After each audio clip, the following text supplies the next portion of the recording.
عبدالله ابن حذافه السهمي رضی الله عنه سیدنا عمر رضی الله عنه واستوي د یو لشکر په مشرتوب باندې هلته مسلمانان څه شهیدان سوله او څه مسلمانان د کافرانو په لاس کې گرفتار سوله.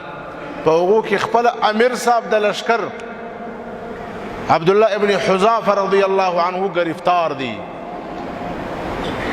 د هغه ملک بادشاه دا یو غاټه کړایي راوړله، تر دې لاندې اور بل کړي او په دې اور کې د ده مخ ته بعضې خلک واچوله، په اور کې وسوځله.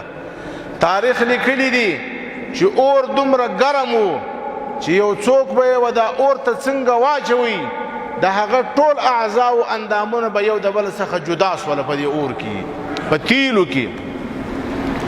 عبدالله ابن حذافه رضی الله عنه توایی چې تر ایمان تیر سه ایمان پرېږده، که نه پرېږدې په دغه اور کې دې اچومه.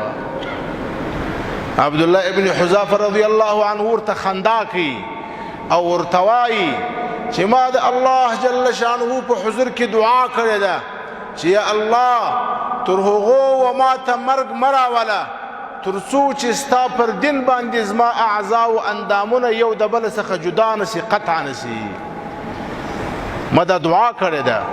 نو ما چې کم منظر ولیدی زه خو ایمان پرېښولو ته نه یم تیار، بلکې په دې باندې خوشحاله یم، امید دی چې الله تعالی زما دعا قبله کړې ده.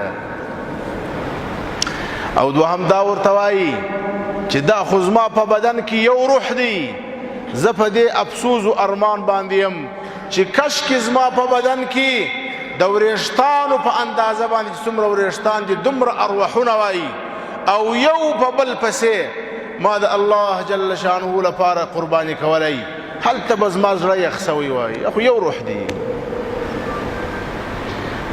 هغه کافر هم حیران سو چې دا کم عشق و کم محبت دی. هغه هم د دې خبرې تیر سو. بیا هغه دا تمنا وکړل، دا مطالبه وکړله چې که چیرې ته زما تندی موچوې زه به تا هم ایله کوم او ستا ملګري به هم ایله کوم، او که چیرې زما تندی نه موچوې بیا به تاسې قتلومه. عبدالله ابن حذافه رضی الله عنه و دې عمل ته تیار سو. د کافر تندی یې مچ کړي، کافر دی هم پرېښوي او د ده ملګري هم پرېښول. کله چې عبدالله ابن حذافه رضی الله عنه په طرف باندې د مدینې منورې را روان سو، په دې فکر باندې دی خفه دی چې د امیر المؤمنین سیدنا عمر رضی الله عنه په حضور کې به کم جواب وایمه چې تا ولې د کافر تندی موشوي.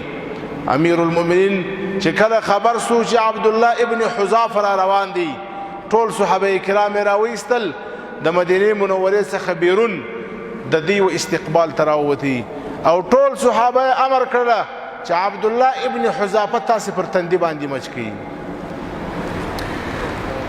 زموږ حضرات علماء کرام په دې ځای کې یو مسله بیانوي، وایي که چیرې یو انسان مضطر سو، مجبور سو، په قتل باندې تهدید سو چې تا قتلوم یا کفر وکه، نو کفر کول ورته جائز دی خو نه کول یې بهتر دی.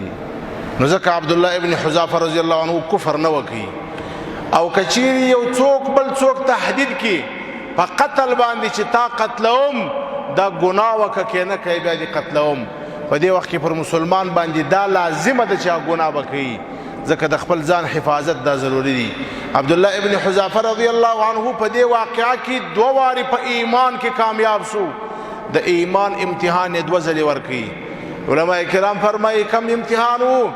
پر ایمان باندې مضبوط درېدل، ځان و قتل ته پیښول، ځان وسوځولو ته پیښول، دا هم د ایمان تقاضا وه.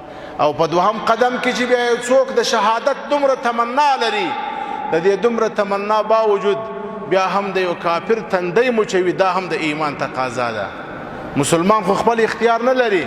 وما كان لمؤمن ولا مؤمنة إذا قضى الله ورسوله أمرا أن يكون لهم الخيرة من أمرهم.